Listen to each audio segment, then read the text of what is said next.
Yeah, it's me, the master of the Tornado DDT, Fuego del Sol, and you are watching and listening to the Three Count Podcast. Weighing in at an unbelievable weight that you might hate, but you can't even Dang, high debate. pass, we can find that drag ball at.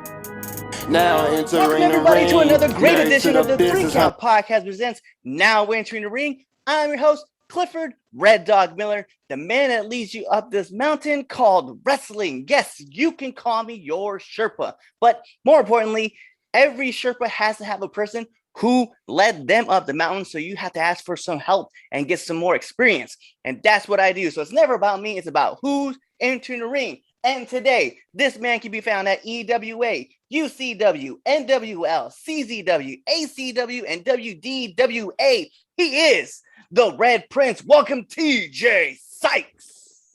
How's it going, man? Thanks for having me. It's been a long time coming, by the way, and I'm actually really, really glad to be here. So thanks for having me.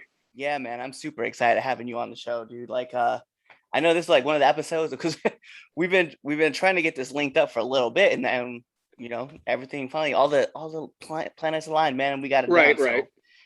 So, Like I know you asked me like about a year ago, and I feel like a douche because I didn't see it until just a few days ago or like last week. I'm like, oh, this guy probably hates me now. yeah, and I was just like, you know what? I was like, because it's funny, because like I tell people, and I'm open about it, man. Like I send out probably 20 to 30 invites a week, man. So Right. like not hearing back from people, I'm like, you know what, man? It's life. Busy people are busy, never know what to expect. Some people will be on their live stream, and I'm just like, hey, man, you want to come on my podcast? And they're like, no. And I'm like, at least I got the answer. Like I was actually like just scrolling through through Messenger, and you hit me up, and like that's when like I put eyes on it. I'm like, okay, cool, let's do this. And I see that you messaged me. I'm like, oh, this is gonna be awkward. I'm so sorry for that. Dude, it's no big deal, man. It's no big deal at all. I remember I sent out an email, right? Because I knew a superstar he was at MLW, and I sent him an email, and I like gave him all the links and stuff, all the things that were happening, and he was like, and I was like, I detailed message, right? Just about all, and gave him a date and time and everything, and I got a 1-word email back, and it was just no. Oh. And then 2 weeks later, this man pops up in a dark match on WWE. I was like, oh, well, there you go. So I gotta add. Well, the funny part too is that since that dark match, he hasn't had a match in WWE. So I'm like, yeah, sometimes that's how it rolls. So, bro, I should have done the show. So my first question, man, is just gonna be off the jump, man. Who is TJ Sykes? Who is TJ Sykes? He's a very angry individual, for one. Let's start it off there. TJ Sykes is honestly, he's a necessary evil depending on the circumstance. Like he's very chaotic, very angry. Just he's bitter to the world for some reason. Like he'll always find a reason to be angry about something. But TJ Sykes, the person, I'm pretty lighthearted. Bet. I'm just curious, man. Like, how did you get into the sport? Because we all have like our own unique journeys on how we got into this. Oh, like this obviously like dates back when I was a kid, just watching. Honestly, I started with WCW. That was my first like introduction to wrestling, and it was actually. Do you remember the old TV guide programs, like the blue screen and like the things would work? Yeah. I'm dating myself here. So, like on the header, there was I think it was for Nitro or something like that, and all I see is just like the blasts and the fireworks and like the pyro going up, and I see Hulk Hogan. Like I know it's kind of like controversial to bring him up right now, but like seeing Hulk Hogan hold up the title and like hold out his hand saying this is where the power lies, and I just see all the glitz and the glams of wrestling. I'm like, I want to do that. If I can do that, like I'll be set. And it just kind of like just went from there. Yeah, Nitro is kind of a crazy starting point, because I know a lot of people who like either fell back into love, or really that's where like the love like really mass was from WCW Nitro. as far as Right. like competing with WWF, because like when Scott and Kevin showed up, man, like that was like the epitome of that. It's really where the big boys played, and then you Right. found like the Giant shows up and Goldberg and Right. Bret Henning is there, and like everybody was leaving WWF to go to WCW, and Right. kind of seems familiar, but going 20 something years. It's weird for me because I lived through the WCW days, and I remember when Scott Hall and Kevin Nash first showed up. So to see John Moxley show up to AEW, I was like, this is very familiar, especially because I he's don't think wearing like jeans. I don't think it could have been done better. Like No. that was perfect. That was perfect. Like Oh no yeah. music, just cut through the crowd. People know who you are. Just hearing that like weird it's like you don't obviously there's no music playing, there's someone walking through the crowd, you know that it's going to be like a big deal, but like what's going on, and you just hear like this tidal wave roar of the crowd just slowly build, and like obviously like the camera gets shot on him and it's Mox, and like everyone just explodes. I think that's awesome. Oh yeah, that was the best. And then the fact that he hit him with the paradigm shift, like right Yeah. on the chips, like Oh yeah. yeah, it's great. It seemed very painful, very painful. Don't know what those chips are made of, but like I don't think I'd want to take I want to spike myself on that, but that's Kenny. Yeah, he's wild like that, man. So talk about bumps that we don't want to take, man. I gotta ask though, what's been one of the worst bumps that you've taken? Oh, do we have the time for that? The worst bump I've ever taken. Strangely enough, it's not one of those big high risk ones that you may be thinking of. It's just one of those freak landings that you may have that I'm just like, I don't think I ever want to take that again. But it was I do love the guy, but I had to put him out here. It was Robbie Illuminati gave me a choke slam breaker on his knee. And being young in the game, I don't really know exactly how to take it. I know I'm like, all right, I'm falling on his knee, and that should be fine. I should be safe. And I was for the most part, but it was like as soon as I landed, everything just came out of me. Just like all the breath that I thought I owned in my body was gone. And I'm like, I don't ever want to take that again. And I took it several more times after that. But You landed safer though. yeah, a lot safer.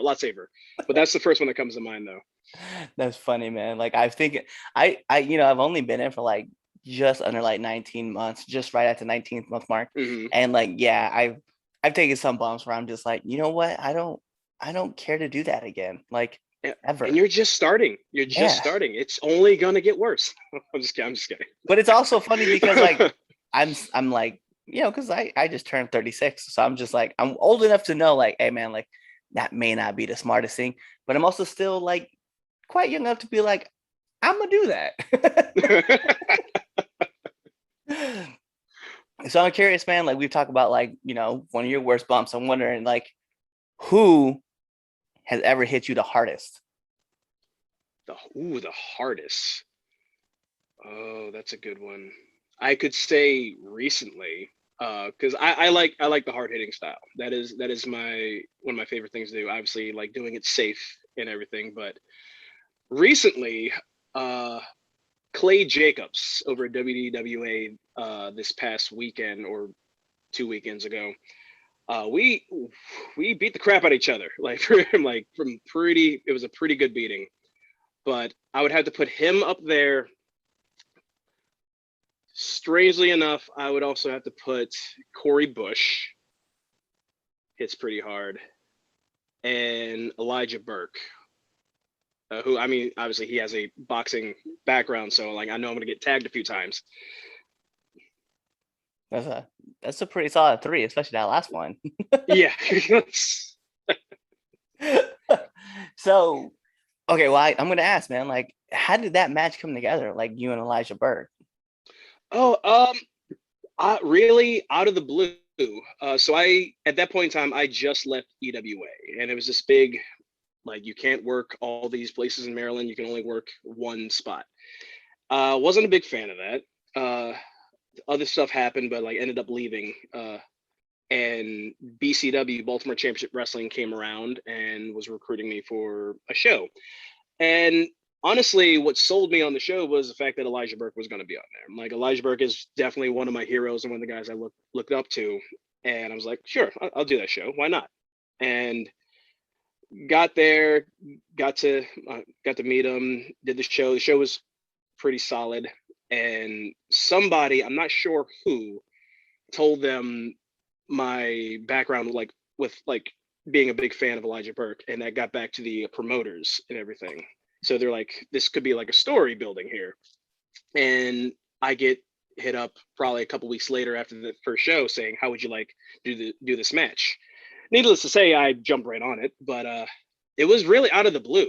Like I was surprised by it, but it's definitely one of my favorite moments that I've ever had. That's lit though. That's super cool that like you get to meet somebody that's like a hero of yours, and then you actually get to share the ring with that person. That's an awesome story though.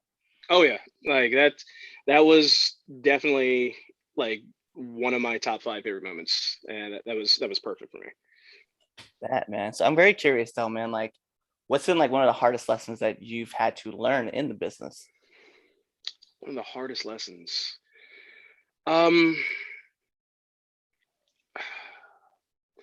I guess like if we're going to that level, like probably you can't trust everybody. And that's a hard one that I had to learn. Trust, because like it's depending on where you are, it's, to me it's like a shark tank and just a bunch of sharks swimming around. You don't know who to trust, and that was always like the hardest thing to learn. And I'm still learning. Like I don't think that's one thing you can ever really learn, but I also don't want to like wall myself off from everybody and everything. So I kind of just treat the situation like whenever I get to it. I do like that though, because it's just something in life too. Like, you can't trust everybody in life, and Yeah. not everybody is swimming in the same direction that you are. Some people, Right. It's funny because I think of that movie Romeo Must Die, man. They're always talking about the crabs, right? Like nobody wants to see you rise, but nobody wants you to get out. So they're always trying to pull you. And so I always think about that moment too. And I'm like, I've been to way too many places, like as a person, to like think about like, I think this is the best spot for me. I'm like, no. I'm trying to get to that spot over there. Yeah, that's the way to look at it. I kind of look at it now that not every place is going to be permanent. Like I can't call every place home. I mean, obviously, I have the places that I'm there regular, but anything can happen at any point in time. Like a lot of people have goals, a lot of people have dreams of what they want to do. I want to be where I'm at. Like I want to live in the moment, but there's other things I still want to do. Facts. So I'm curious, man, like what kind of advice do you usually give up and coming wrestlers? Keep grinding. Don't take yourself too seriously, because if you take yourself too seriously, you kind of miss the point of why you got into this. And I was on that track myself for a little bit. I was just kind of like, I was grinding, but I wasn't like stopping and paying attention to like my surroundings and like taking everything in, because in a moment's notice, it could be gone. Like I believe after you're done wrestling, you don't have championships. You can't take all that stuff with you after you're done. All you have is your memories. And like, if you're just going so fast and not paying attention to everything, you're going to miss it. What are you going to have after that? So don't take yourself too seriously. Slow down. That's not only in the ring, slow down just in general, and just take everything in. Yeah. Some people want to run the NASCAR race. I just want to just crawl to wherever I'm going to, because I do.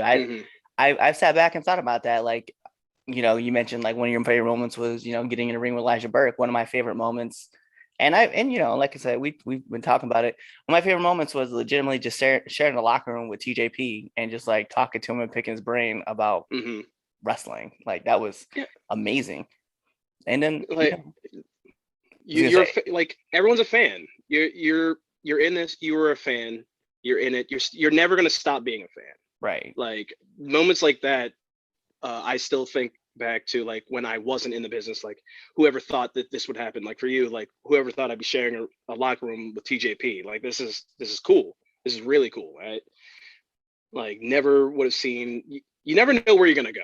You can always hope, but you never know where like the road is going to take you. And moments like that may not always happen again. So Right. Right. And then you got to remember, like, that's one of your lock and keys, man. You got to hold on to them. yeah. So speaking about you and you travel, and I know you've been like up and down, like all over the place, man. I just got to know, like, when you get to be in a new locker room and you're the new guy, I need one do and one don't of the locker room. Ooh, one do, one don't. Obviously, the do is be respectful. Like that's I feel like that's the generic answer, but like it's true. Like certain places may not understand like how you are as a person, and maybe like they'll think either you're naive or something like that. Just be respectful and kind of like scope the area, like get a feel of like how that locker room is. Don't. Ooh, there's a lot of don'ts. There's a lot of don'ts. um, uh, I would say don't be fake. Like don't how do I put that? Like I feel like I'm on blast. I'm in the hot seat. Don't be fake. Like if there's an issue, bring it up. If there's like if someone asks you like hey, how was your match? Like give them your critiques. Don't be like, oh, that was great, that's good, and just kind of like walk off. You know what I mean? Like be real. Be true to yourself. Yeah, it's definitely something I've noticed. Like, it's weird too, because I know, like, for me, like I haven't been in, like we just keep saying, like, I've been in like a year and a half, but to have like other people come ask me like, hey man, can you critique my match and like give me some points and stuff, and I'm like, yeah, but I haven't been in that long, man, so take whatever I tell you with a grain of salt. Right, I right, appreciate right, that you would ask me, but just a grain of salt. Like, I'm still relatively right. still learning, but it's kind of cool. It's definitely fun to be able to like watch other people's matches. Like, I had some dudes from Amarillo, Texas, like send me their matches and stuff and ask me to come just check it out. And they've been Oh, in the cool. business for like eight. One person was like 8 years, the other person was 10 years, and I'm just watching a match and then like sending back critiques, and they're like, "Oh, I never thought about that." I'm like, "Bro, that's weird." I feel like regardless of how long you've been in, depending, like obviously the situation depends, but like you're only gonna learn. Like I can learn from someone who is 2 years in. If I can pick up something there, I'm like, okay, that makes sense. Let me apply that here. I'm not gonna just be like, you've only been in for 2 years. I'm not gonna pay attention to you. I'm like, don't be open. Be Yeah. very open to like critique and criticism, but not constructive criticism. Not like, that was crap. Like Ah, tell you're me how to dog work shit, on it. kid. Yeah, exactly. Yeah, like help me, like help me. Don't put me down. Help me, like critique and constructive. Like how do I get better? You know? Yeah, it's one of my favorite quotes I heard. So when I used to work at GameStop, where I was over in North Jacksonville, and my boss used to always say this, right? And he'd always say, "Don't." He's like, "You were born big, so don't be Mhm. little people. Be big." And I was like, such a weird thing to say, but like the more I thought about it, the more I'm like, yeah, like you're literally on this earth to help build other people. So Right. don't be a douche. Right. That's a good one though. I do like that. Like that. I've never thought of it like that. But man, listen, these are all my heavy hitting questions. So we got to Let's get do it. into the second. We got to get into the second best, you know, part of the 3 Count podcast. People ask me often, what is the best thing that's on this podcast? And I'm like, you know what? It's the Red Dogs Power Rankings. You can find every Sunday on our debate show, and that's usually live. And then we try to put it out on TikTok or IG later. But Chaz is lazy. Let's just put it out there. But let's get into the 3 Count podcast, 10 count questions. TJ, this is how it works. I'm going to fire off 10 questions at you rapid fast. Okay. And whatever your first answer, that's your answer. All right. All right. Hold up. Let me stretch it out here a little bit. All right. 10 rapid fire questions. Let's do it. Yeah, so let's put on the imaginary timer for added pressure. Bing! And here we go. SmackDown or Raw? SmackDown. Favorite movie? Home Alone 2. Lost in New York. Hey, shout outs. Harry Potter or Lord of the Rings? Harry Potter. Favorite color? Red. Come on. Come on. Usher or Chris Brown? Usher, Favorite X-Men, Wolverine, PlayStation or Xbox? both. I'll take that answer. Okay. Be like, neither. Switch. Neither. None of them. Sega, Genesis. Sega. I'll take Atari. I would take Atari. I'm not gonna lie. I would take that. I may have one of those just chilling in that closet. Oh, we're gonna have to talk after this. Go ahead. Favorite podcast? 3 Count Podcasts. Right. I mean, right. Like, why wouldn't it be with the Red Dog? Right. I respect that. Look, come on, Red Prince, Red Dog. I love this podcast. I love it all. So nominate one person that you want to see on this show. Who I want to see on this, Corey Bush. Facts. I'm definitely working on getting that one done. And last but not least, my favorite question to ask every single person who comes on this show: favorite curse word. Fuck. There's only one. There's so many different ways to say it. There's so many levels you can say it. If I would be a millionaire if I depend. All right, fuck is the favorite word. I'm not gonna go there. Fuck. I'll be honest, man. If I was a millionaire and I lost $5 for every time I dropped an F-bomb, I would be broke. That's it. That's me. So it's funny though, man, because we were so I interviewed another person and they had mentioned a YouTube video that I'm a massive fan of, and I'm trying to get it like resurging again because it's so good. But it's called The History of the F Word, and it's like it starts off with like the old British song, you know, like do do do do do do do do do do, and then like the dude comes in, the history of the F word. Fuck is and then just starts going in. It's like, yo, this is great. Oh God. That seems like a segment in like you know Drunken History that was on Comedy Central. That seems like that would be on there for some reason. Like just the history of like curse words. Well, that's a Netflix show. Is I'm not always on Netflix. I haven't been on Netflix a lot recently, so now I have to check it out. Nicolas Cage hosting. Nicolas Cage. All right. Look, I know you didn't ask me this question, but who's one of my least favorite actors? Nicolas Cage. Nicolas Cage. Man, Ghost Rider must have been so much fun for you to watch then. All right, so we're gonna wrap it up here. So what I need from you though is I need you to let all of our listeners and viewers know where they can find you. You can find me this Friday at NWL in Falling Waters, West Virginia. You can also find me this Saturday at Elite Pro at Short Gap Volunteer Fire Department. You can find me next Friday, October 1st, facing your boy Sickened for the UCW Heavyweight Championship. And I know this is probably 2 months away, but November 20th, Summit Wrestling Association is coming back to the Shady Grove Community Center in Shady Grove, PA. And you can find me there as well. That's where you can find them. And then, of course, you know, you have your social media handles you got out there. You can find me on Instagram, Twitter, Facebook, all the socials. I'm under Red Prince Sykes. It's all the same thing. Keeps everything in line. So yeah, it's so easy too. Like I tell everybody, it's like if you legitimately look up _Red Dog 85 on any social media platform, you'll find me. It's so easy. Too many handles. Like gets confusing. Just one solid handle finds you everywhere. Facts.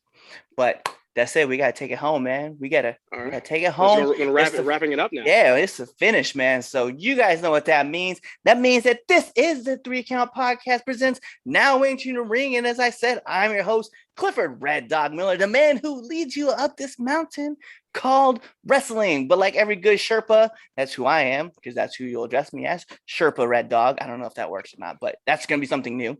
Anyway, just like every good Sherpa, you have a person who teaches you the ropes and teaches you how to get up the mountain quicker, and that's me. And so guess what? It's never about me. It's always about who's entering the ring. And you see him right here, the Red Prince himself, TJ Sykes. So you guys know what to do. Tune into the next episode and be there, or you just wait till this episode ends. You wait till that outro and you pick another episode to listen to. That's ours. Peace. What's going on, 3 Count Nation? I'm Clifford Red Dog Miller with the catchphrase. But what I really want you to do right now, go to twitter.com, right? Go over there, find us at the 3count_pod, give us a follow, give us a like, give us a comment. We want to talk to you guys. Go to IG at the 3count pod. Give us a like, give us a follow, leave us a comment. We want to interact with you. Go to youtube.com, give subscribe, turn the bell on, turn the notifications, leave a comment. We want to talk to you. Go to anchor.fm/the 3count podcast, and in there you can leave us a message and we will talk to you. Basically what I'm trying to tell you is that we want to talk to you. We want to have fun with you guys, and we love listening to what you guys have to say. Also, one thing I need you to do for me, the 3count podcast also has merchandise.